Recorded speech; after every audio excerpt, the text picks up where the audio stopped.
Square और square root. Square का मतलब होगा किसी नंबर का डिजिट का स्क्वायर।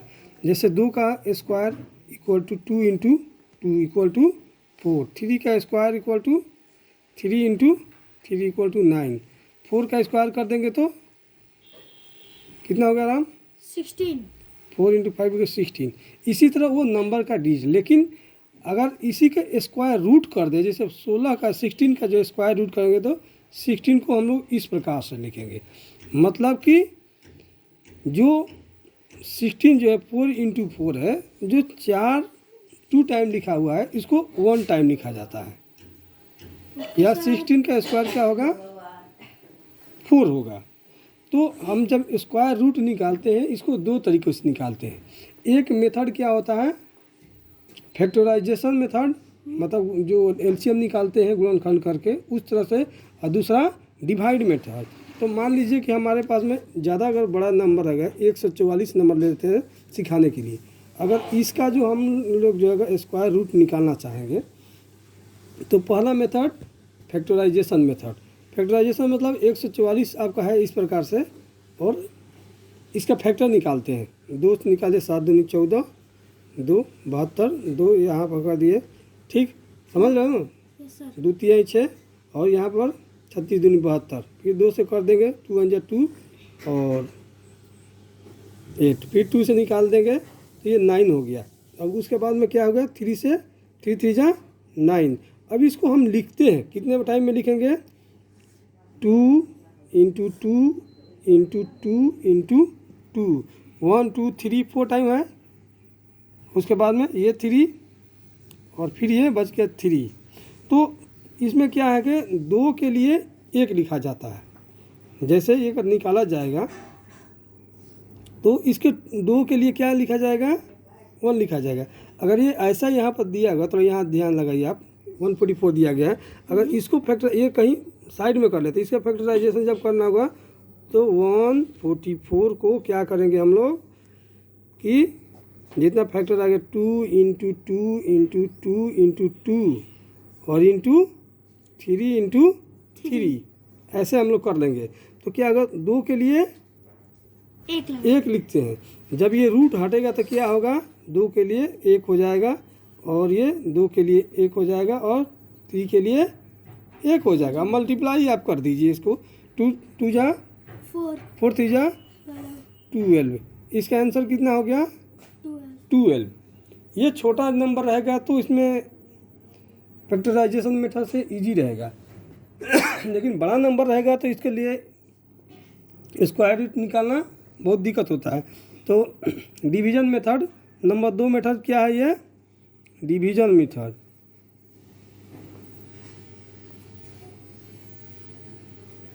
मतलब भाग विधि, आपने भाग सीख लिया डिवीजन। तो जैसे 144 को ही आपको मैं समझा रहा हूँ निकालना। तो पहले क्या है, एक लाइन ऐसे मार देते हैं, रूल जो क्या कहता है इस तरह से मार लीजिए। और आप चाहें तो जैसे सिखाते हैं यहाँ भी मार के नंबर लिख सकते हो और यहाँ भी लिख सकते हो, जैसे भाग आप देते हो वैसे ही। दूसरी बात क्या है, जैसे कितने डिजिट में है, 2 1 2 3 डिजिट में है, तो इसका जो है राइट से ही पेड़ लगाते हैं। जैसे ये लेफ्ट हो गया है राइट, तो राइट से क्या करेंगे, डबल डबल का पेड़ लगाया जाता है। तो ये 2 का पेड़ लगा दिए, ये खाली बच गया। अब कितना नंबर से हम पढ़ेंगे? जैसे डिवीजन में पढ़ते थे कि 6 1 जा 6, 6 2 जा 2, 6 3 जा, मतलब ऐसे पढ़ते थे हम लोग। और इसमें क्या होगा, जब 6 का टेबल पर तो 6 6 जा पढ़ा जाएगा, 2 का पढ़ा जाएगा टेबल तो 2 2 जा पढ़ा जाएगा। तो देखो आप अगर 1 है तो 1 हम यहाँ पर साइड में लिख लेते हैं। और कितने बार टेबल पढ़ोगे? 1। अगर 1 है तो मान आपको तो पता चल जा रहा है कि 1 टाइम जाता है। 1 आप यहाँ भी लिख सकते हो और चाहे तो आप यहाँ भी लिख सकते हो, कोई हार्ड एंड फास्ट रूल नहीं है।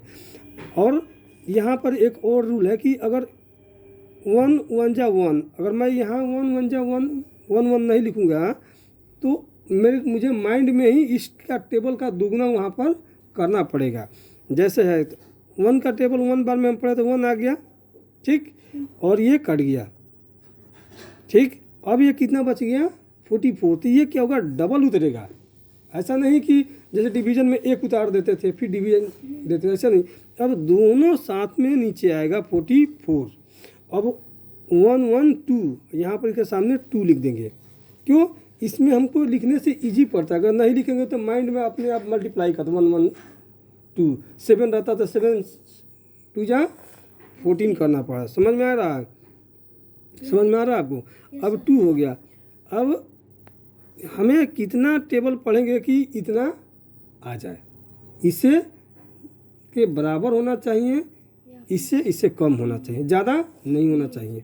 तो अगर हम एक बार पढ़ेंगे तो 21 जा 20 हो जाएगा, नहीं जा रहा। तो हम 2 बार में करेंगे तो 22 जा 2 देखो 2 बार लिखेंगे यहाँ से, और यहाँ 2 लिखने से इसलिए राहत रहता है कि 2 2 4 और 2 2 4, 2 बार में गया है, यहाँ पर 2 लिख दिए तो कितना आंसर आ गया यहाँ पर? 12। इसका मतलब 12 आंसर आ गया। तो ये आंसर आपका इजी हो गया। नहीं, ये इजी मेथड आपको हमको बनाने में आ गया। अगर इसी डिवीजन मेथड में दूसरी हम देखते हैं, ये छोटा था इसलिए हमें बहुत इजी हो गया। इसी को थोड़ा सा अगर बड़ा ले ले, जैसे 4 2 2 5, इसका अगर हमको डिवीजन मेथड से बनाना होगा तो हम क्या करेंगे? ठीक, मैं यहाँ पर लिख देता हूँ। ठीक, यहाँ पर ऐसे कर देता हूँ थोड़ी सी, और पेयर लगा लेते हैं। ठीक, देखो पेयर लगा दिए।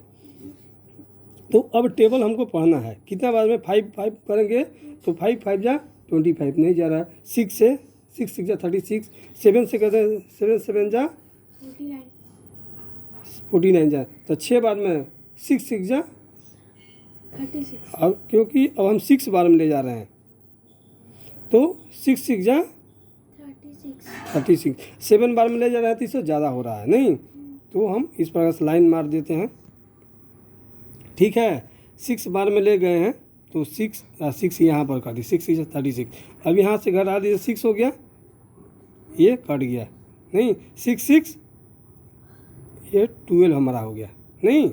अब ये दोनों पेयर साथ में उतरेंगे, नहीं? अब कितना बार में? एक सिंपल सा रूल होता है बनाने के लिए कि इसमें 5 है तो हो सकता है कि लास्ट वाला नंबर 5 से ही हम मल्टीप्लाई करें तो उतना नंबर आ जाए। अगर 4 से करेंगे, आप बाहर भी करके देख सकते हैं अगर छोटे बच्चे हैं तो। जैसे 1 2 4 बार में हम करेंगे तो कितना आ जाएगा? 4 को 16, हाथ में 1, 4 दूनी के 8, 1 9, 4 1 4, यहाँ पर कर देते हैं, नहीं जा रहा है। तो हमको क्या करना है? अगर 5 बार में करना है तो 5 करके देखते हैं 5 से। ठीक है, 5 5 जा 25, करी तो हो गया 5 10 तो 12 2, हाथ में 1 लग गया 9, और 5 1 6। इसका मतलब 5 टाइम में चल रहा है। तो यहाँ पर 5 टाइम में टेबल चला गया तो लिख दो वहाँ पर और यहाँ काटा दो। आंसर कितना हो गया? तो आपको लिखा जाएगा अगर 4 2 2 5 का इसका रूट कितना होगा तो आपको यहाँ पर लिख देना 65 आंसर। समझ में आ गया? इस प्रकार से आप बना सकते हैं। समझाने के लिए मैं बोला, अगर मान लो कोई दशमलव अगर आ जाएगा, यही कोई दूसरा अंक रहता 4 2 2 8 रहता यहाँ पर, या कोई अंक रहता लास्ट में जब नहीं जाता तो यहाँ पर दशमलव दे के यहाँ पर क्या होता था? डबल 0 उतरता है, कभी सिंगल नहीं उतरता है। इसका हमेशा ध्यान रखना। ठीक, अच्छा समझ में आ गया आपको? Yes sir. ओके, अच्छा।